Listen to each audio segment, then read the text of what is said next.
Badgers fans, let's talk Nick Boyd and the impact he can have on John Blackwell and the rest of this offense. Amazing guest coming up. Locked On Badgers. Let's go.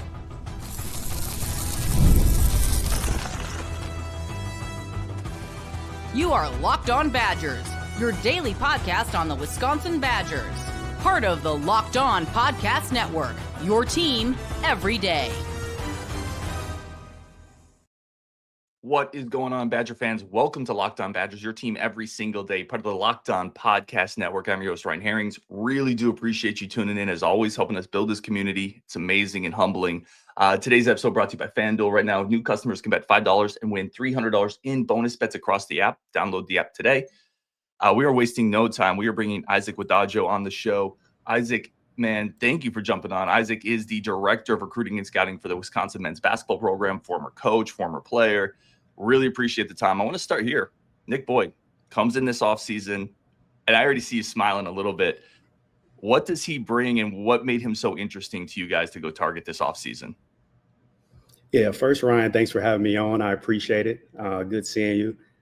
Saw you a little bit in the summertime. You came to a practice, so it was big time. It was good. Good to see you. Nick Boyd, he's just a winner. I mean, that's the first thing that jumps out is he's been to a Final Four at FAU. He's been to the NCAA tournament with San Diego State. He's been coached well under, Brian Dutcher at San Diego State, Dusty May at FAU, who's now in our league at Michigan. So he knows what it takes to build a winner. And he came in and he hit the ground running. He's vocal, very vocal, leader, ultra competitive guy. Every time he steps out on the court, it could be a practice, it could be a workout, individual workout. I mean, he's giving it 100%. And sometimes, coaches, want to dial that back in a little bit, 'cause sometimes he, gets to talking a little bit with the guys, but he's just a winner. That's the first thing that jumps out. And, we're really excited to have him here, leading our program at the point guard position. He'll be one of the fastest, guards that, Wisconsin fans have seen in a really long time, just end to end with the ball in his hands. So we're really excited for him to, keep progressing in the offense and defense and just keep getting used to, the Wisconsin way. And we'll see what happens. One of the things I was excited to watch him, and you mentioned pushing in transition, that one practice we were able to see. I think that's you look at the roster that you guys have constructed, the shooting that's really spacing the floor everywhere. I think his ability to push in transition is going to open up more of those transition looks. I think it's going to unlock some of those weapons that you guys have now kind of put in place around him. For sure. It's going to open the floor. And I think with the other transfers, the new guys that we brought in that can space the floor, it opens up the driving lanes for him, and he can go and get into the paint and create for others. I think that's his biggest asset, is his playmaking, his passing.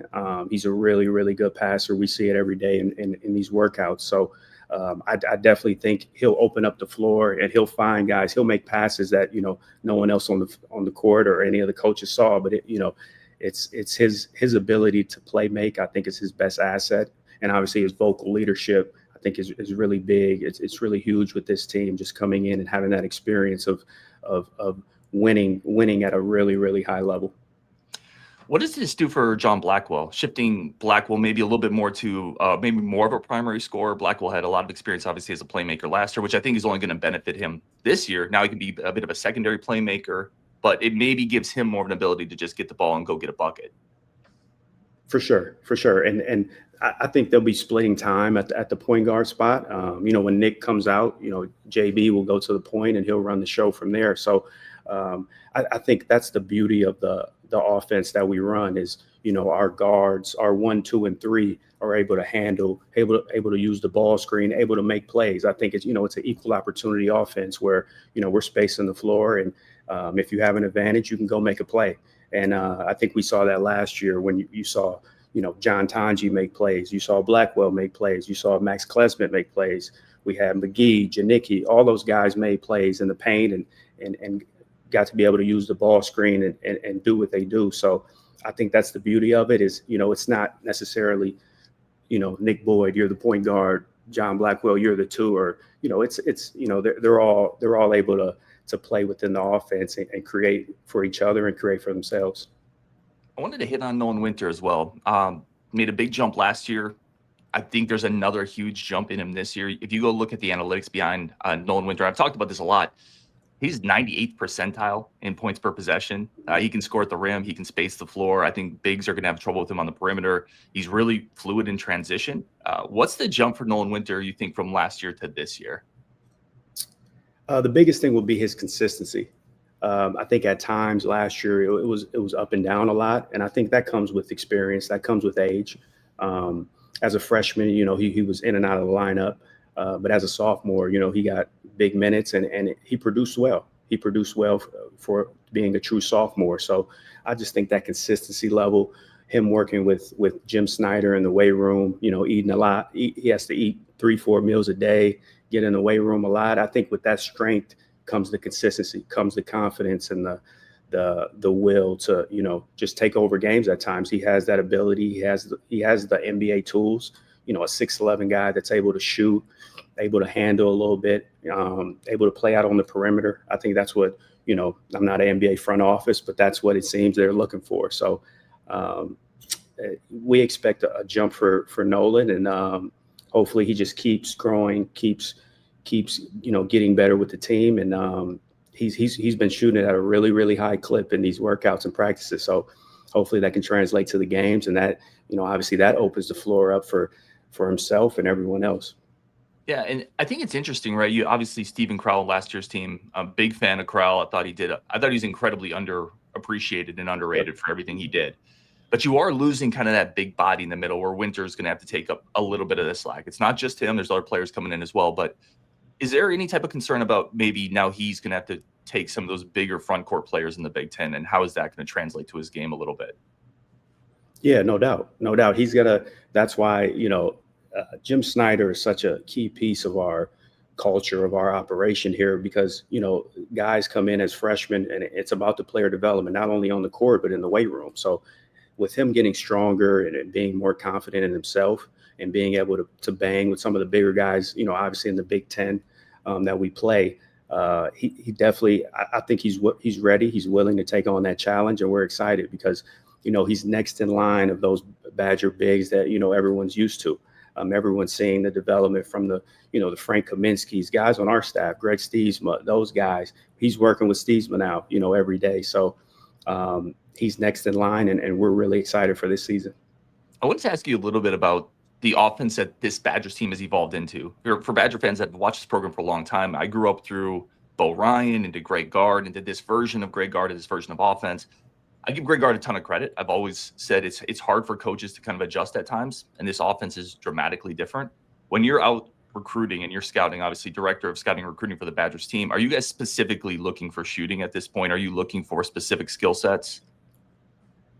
Yeah, the number one thing is the character piece in terms of they have to fit into our culture. We aren't going to change. They have to change and fit into our culture and how we do things here. I think that's what makes this program and this place such a special spot to be is the people around. And I think, being picky, so to speak, in how we go about recruiting and getting the right guys to fit in that locker room. I think that's the number one piece. But obviously, number two is the skill set.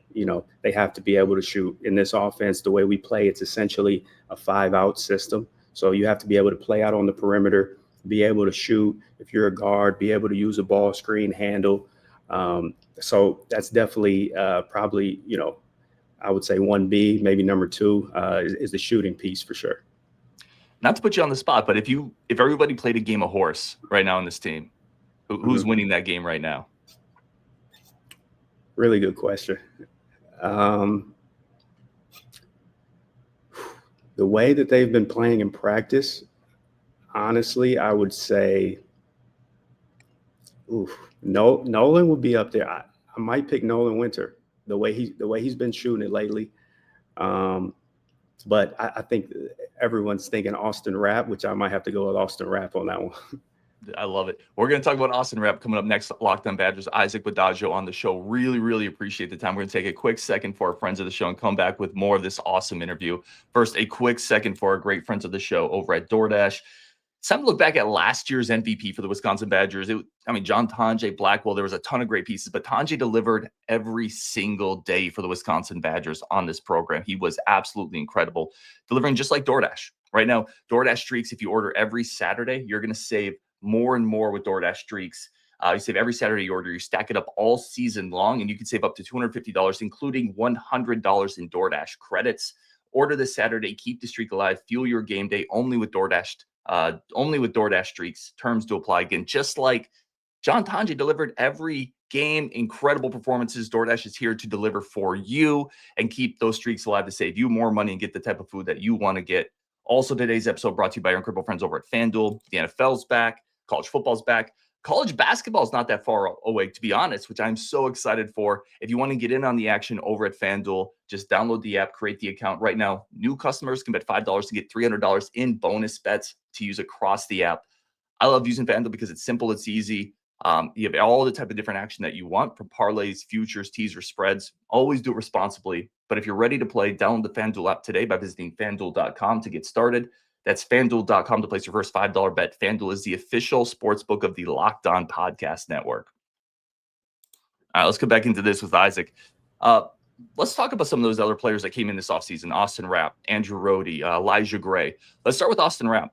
6'10", 6'11" forward coming out of Portland, younger player. You mentioned the shooting.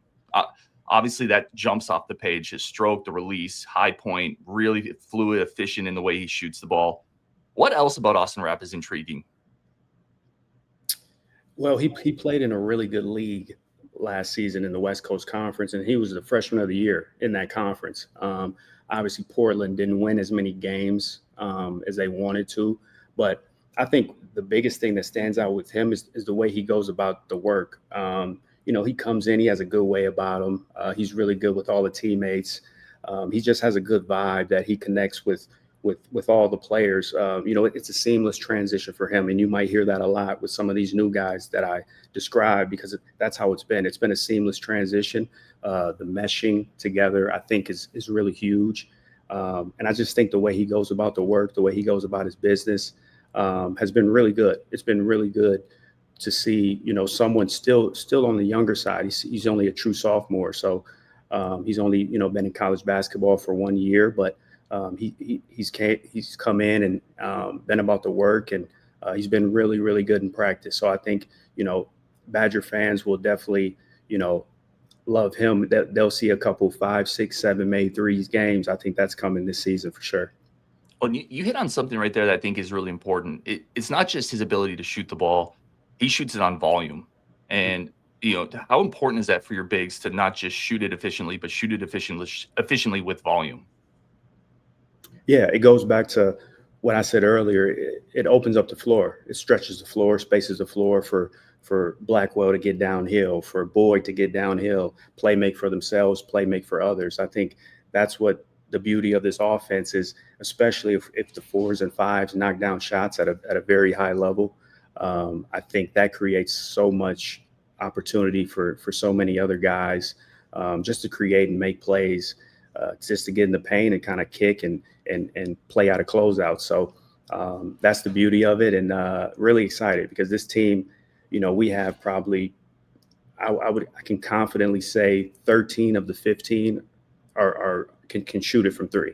I can confidently say that. So that's exciting. Is every guy has the ability to play out on the perimeter and shoot the 3, and it'll be exciting because we'll have some of those games where it seems like we may not be missing. We had a couple of those last year, but this year we have, I think, a lot more shooting and a lot more depth on the perimeter. Yeah, it's interesting, right? If you go back to the Bo Ryan era of basketball, which is an incredibly successful era for the Badgers, obviously Hall of Fame coach, incredibly efficient, but at times those offenses were almost brutally efficient to the point where it wasn't maybe the most aesthetically pleasing. I mean, I loved it, right? Because he won. But this offense, is there anything to the way recruits look at this offense? Maybe anything to the excitement behind watching the fluidity of this 5-out offense that helps you bring other talent in? Yeah, I love the Bo Ryan offense too. I'm all about winning, all about efficiency. So I loved it. I loved it as well. I loved watching it. But yeah, of course, this offense, obviously expands to our international recruiting. This is how a lot of international teams play. How, most, high school and EYBL, Adidas, all those circuits, how they play, a ton of ball screens, a ton of space, and drive and create, play out of closeout. So definitely, it's just the ability to adapt and change. And you got to give Coach Gard credit for that, is bringing in, guys on the staff that can bring in new ideas, fresh ideas. And this offense with Kirk Penny has been great, just because of the equal opportunity and space on the floor, essentially 5 out. So it plays to our strengths, and it plays to what, basketball is today. Just in terms of layups, threes, free throws is what we emphasize. Well, let's talk about another one of those players coming in that can definitely shoot the ball. Andrew Rhode, coming in from Virginia, going to be a wing for you, a bit of a defensive force as well, really good passer. What are your thoughts on Andrew Rhode coming into this team? Yeah, very, very similar to Nick Boyd in terms of he was coached well at St. Thomas under Johnny Tower. Coached well, obviously, everyone knows Tony Bennett in this state at Virginia. And the timing worked out with him having 1 year left, coming back to the home state, a hometown kid, playing his last year at Wisconsin. So his biggest, assets are his ability to shoot the ball, and then he's a really, really underrated passer, really good passer. He's been great, just like all the other guys, seamless transition. He obviously grew up in the state, so he knows, the Wisconsin way, the Wisconsin culture, how we go about things. He grew up watching, some of the Badgers. So he's been one of those other guys that have been a seamless transition as well, and excited to see what he can do. Yeah, you talked about the passing as well. One of the plays when I was at practice, you could see he sees the floor like a quarterback. He had a really simple pass, and it stood out to me because sometimes simple passes are the best passes anyway. But he caught the ball in the wing, and without even a second, kicked it back cross court. Beautiful pass. I think he was to Rapp. I don't know if he hit it or not, but just the feel in this offense and the feel for the game that he has, he feels like a bit of a jumbo point guard, which is only going to unlock other parts of this offense, I think. How has it been impressive or surprising? I mean, obviously you guys saw the film at Virginia, so you saw that, but has it been impressive in person to see the passing acumen from a guy of his size? For sure. On film, you can tell he was a good passer, but when you see it live and in person, and you see some of the reads he makes, some of the decisions he makes on the floor, whether it be on the perimeter or when he gets into the paint, I think that's what separates him from other guys, is just his ability to play make. And that goes back to Boyd, Blackwell, Rhode. All those guys are able to create for others or create for themselves. So that's the great part of this offense, is the ball screen and everyone's equal opportunity to make plays. So him being such a good passer will only open up things for everyone else, just like, I've been describing with all the guys. That's been the philosophy with our recruiting, is finding the mesh, finding the fit within this offense. And, excited again to see, what Andrew Rhode can do for us. Well, wanted to hit on Braden Carrington for a second as well. Coming over, another veteran guy, bigger, kind of a tough athlete, physical kid, can shoot in the corner as well. Where does he fit into the depth chart of this team potentially, and what does he bring for you guys?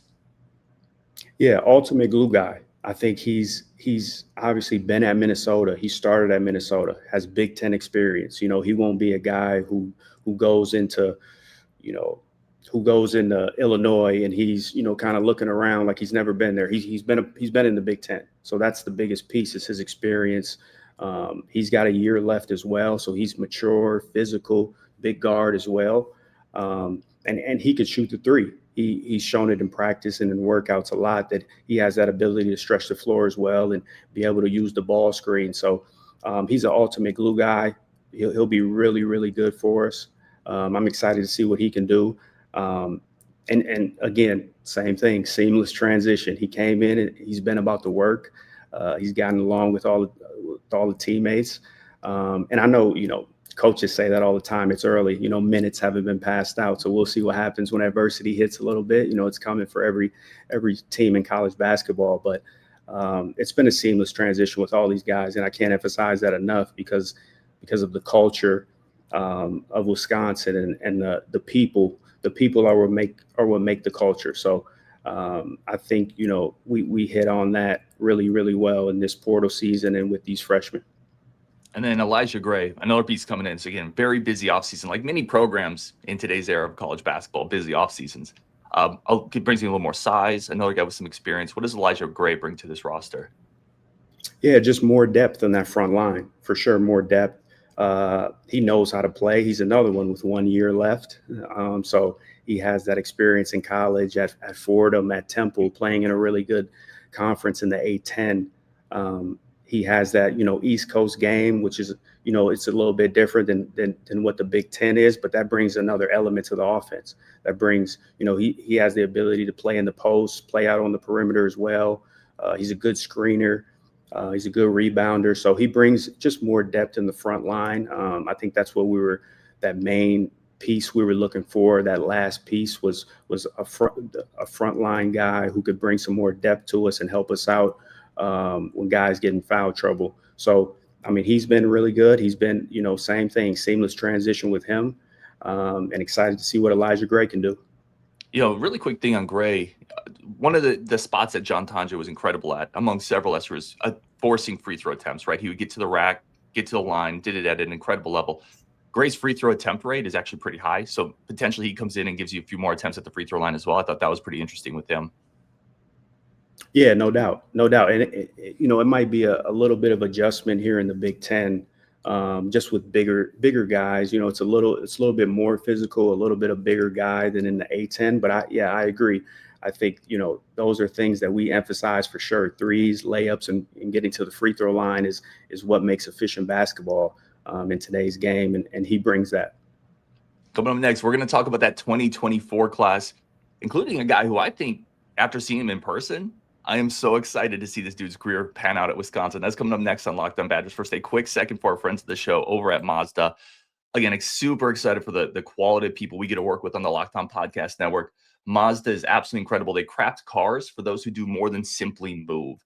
Mazda delivers confidence with every single ride, with more IIHS top safety picks than anyone else as of August 2025. Plus, all-wheel drive is standard on every one of their crossover SUVs, which if you're in northern Wisconsin like I am, having that type of safety, having all-wheel drive standard is a big, big deal as we drive through the seasons, as we're road tripping down to the Kohl Center, as we're road tripping around the state. It's important to have that type of safety feature. Plus, attention to detail, incredible craftsmanship, metallic accents, Napa leather upholstery. Right now, Mazda, like every single player on the Wisconsin Badgers, they sweat every single detail. Because when you make every move count, impossible becomes irrelevant. Mazda, move and be moved. All right, let's come back into this with Coach. Again, really do appreciate the journey, man, or the time, man. Really quick, your journey to Wisconsin. Can you talk a little bit about that? And you played, you've coached, you've been in a couple different spots. The journey to Wisconsin for Isaac Wodajo. Yeah, it started in high school. The high school that I went to, Milwaukee Riverside, that's where I'm from originally, is Milwaukee. So I was there 2016-17 would have been my first season coaching. And it was a really good team. It was probably the best opportunity I could have starting my coaching career. Coach Tyrone Lewis gave me an opportunity. His son was Terrence Lewis, who ended up going to Iowa State. We had Alondis Williams, who ended up at Oklahoma and then the ACC Player of the Year at Wake Forest. We had Carlos Curtis, who went to East Tennessee State. So we had a big three, so to speak, that were really, really good players. We ended up losing the game before making it to state. But it was a huge opportunity just to see guys of the high major level and mid-major plus level in high school and kind of using that as a foundation to know what to look for in recruiting. So after that, I got a huge opportunity to work for Shaka Smart at the University of Texas in Austin.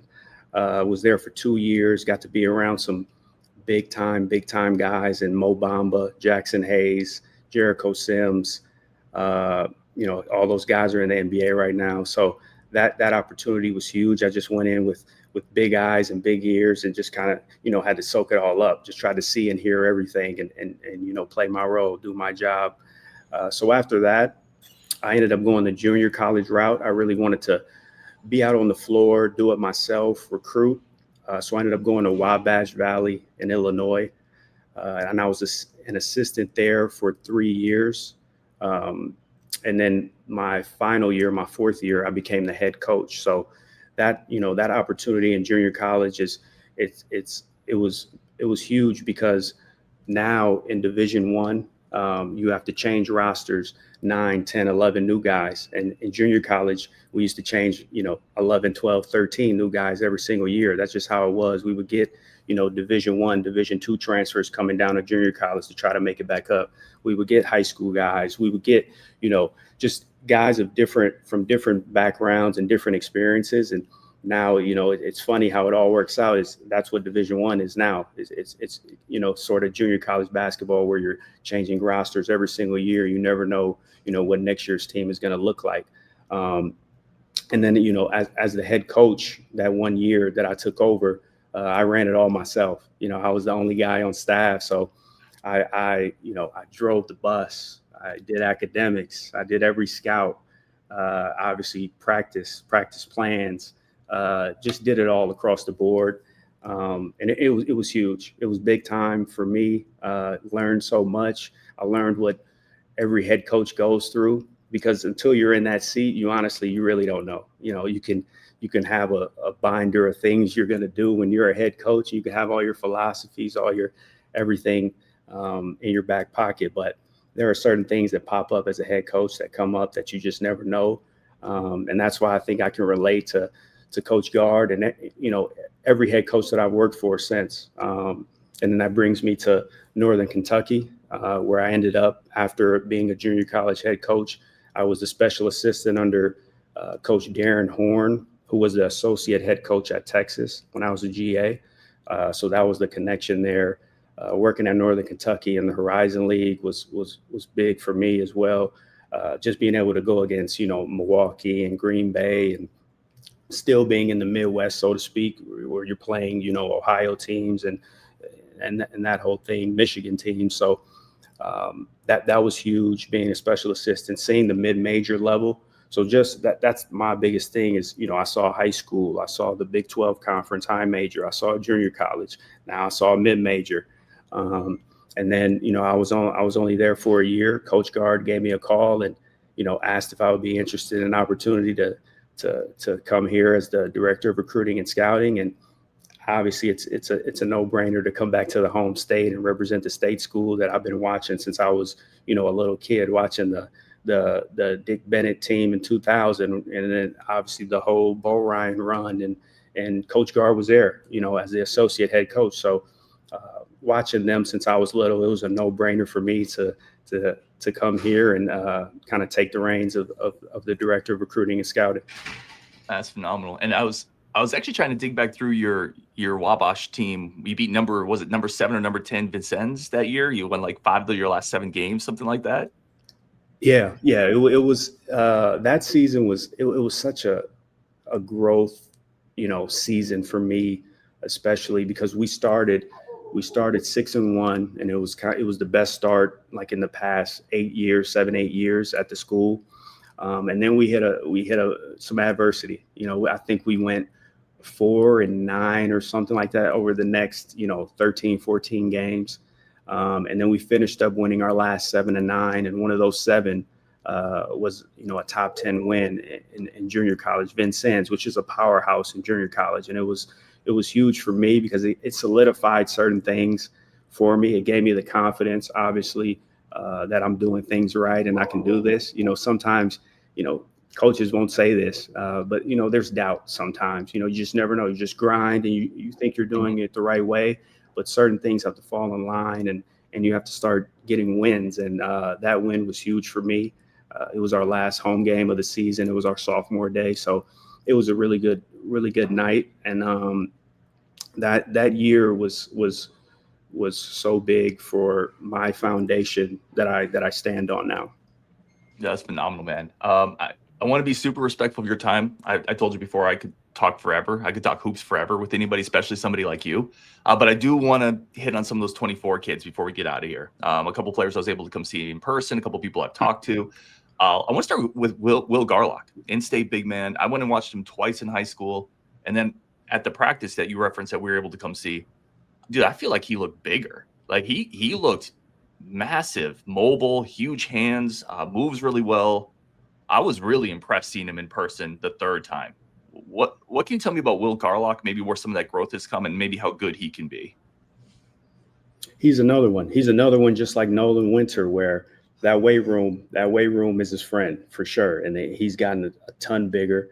You got to give Coach Snyder a ton of credit in that weight room with all our big guys, all our guys who don't come in with weight room experience. They learn quick here that it's Big Ten muscle. You're going against Big Ten guards or Big Ten forwards, Big Ten big guys every single night, and you got to be ready for it. You got to be ready for the physicality and the toughness. But Will Garlock, he can be special. He has the tools. He reminds me of those Texas big guys we had: Jackson Hayes, Jericho Sims. He has those same tools. He's that same size. We always say he makes it look like a Nerf hoop when he dunks on it. He does. His ability to rim run. How quick he is at his size, how fast he is. His ability to rebound, finish. He still has. He's only a true freshman, so he still has a long ways to go. But he shows flashes at times where you're like, oh, he can. He could be that next in line of that special, Badger big guy. Yeah, I think he potentially is. There's a lot of bigs that can pick and pop, or that can slip the screen. He's a guy who can rim run off that screen, give you rim pressure right at that point of attack. And then defensively, I think he could be an anchor defensively if he continues to grow with his size and his mobility. I was really impressed. Another kid, Zach Kinzinger, another in-state kid. When I went to watch him play, I was most impressed by the kind of the intangibles you see, the leadership. You can tell he's from a basketball family. You can tell he's been coached well. He cares about it. What are your thoughts on Zach coming into this year? Coach's son, competitive, knockdown shooter, came from a winning high school program. It's funny. I keep saying it sounds like I'm just on a repeat record about all these guys, but that's what we look for in recruiting. That's what we look for is that culture piece. He obviously grew up in the state, so he knows what Wisconsin basketball is about. And he's come in and he's worked really hard. Him, Nick Boyd, Blackwell, they go at it every day in practice, and that's only going to help him. Going against those two guys with so much experience. He has such a bright future here. He could be next in line of one of those really great guards from the state of Wisconsin that Wisconsin fans are used to. So just him coming in and competing against Boyd and Blackwell every single day, offensively, defensively, not backing down, I think is only going to help him in his bright future. I wanted to really hit quickly on some international recruiting. Obviously, a little bit more of a focus for your staff. You have Kirk Penny on staff, Hayden Jones in this class, Bialuskis coming in as well. What does that look like for you guys in terms of, is there a perfect number you're looking for going forward? Can you just talk a little bit on the international recruiting kind of efforts? Yeah, it's plug and play with those guys. They've been playing against grown men for 2, 3, 4 years sometimes. And I think Alexis and Hayden, they both bring that aspect of playing against grown men already. And, they've been here on campus maybe 2 weeks is when they first got here, because they played in their FIBA international teams this summer. So we didn't have them for our summer workouts. But again, probably the most of anybody, seamless transition with those two guys, just because they played in this offense. They played against grown men.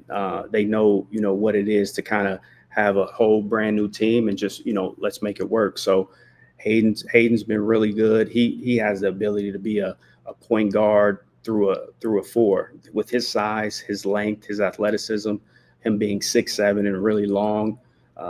And I think defensively he can be really special because of that length. And he's shown it in practice with a couple blocks where you're like, where did that come from? But he has that New Zealand pipeline is really good. And you got to give Kirk Penny a lot of credit for that. Him finding those gems and those young guys that how he came up, how he got to Wisconsin. And Alexis is, another one that he has the ability to stretch the floor and shoot it. He has the ability to rebound. He's a really good screen and roller. And he's one that just knows how to play. He's just been around playing against grown men, for a long time. So just knows how to play the game, and he's really good, has a nose for the ball. How tough is it going to be to get to 8 or 9 this year for the rotation, which is usually about where Coach Gard is settled? It feels like this is a deep team this season. For sure. Depth is the biggest piece of this team is the depth. And, we said that last week. We were watching, last week was the first time we had all 15 together because of what I said. They had summer international play. And we said it's going to be tough to get to 8 or 9, get it, dwindle down to 8 or 9 guys because we literally have 12 or 13 that can play. So, I mean, that's the fun part. But like, Coach Gard always says, they'll show us. We'll see in practice who brings it every day, who brings that consistency, that toughness, who's able to execute daily. And they'll show us who needs to play and who will be in that rotation. Love it, man. Last question here again. I could talk to you forever, but I want to be super respectful of your time. I asked you who on the team would win a game of horse, coaching staff, who wins a game of horse? Kirk Penny. Yeah, that's it, right? That's an easy one. Who finishes second? Yourself included. Put yourself in there. I would probably say Sharif Chambliss would probably be second. Okay. Because those guys still play a lot and they shoot. Like I'll be in practice. I'll hop in drills or whatever it may be. But they actually, still kind of shoot around a lot, and they'll shoot before practice, after practice. So they still get after it. I kind of gave that up a little bit. I love it. Thank you so much for taking a little bit of your time talking to us, bringing some more insight into this year's team. Really do appreciate it. Isaac Wodajo, Director of Scouting and Recruiting for Men's Basketball Program, joins the show. Thank you so much, man. Really appreciate it. Ryan, appreciate you, and look forward to seeing you this season. It'll be exciting. Thank you. Can't wait. On Wisconsin, and we will talk tomorrow.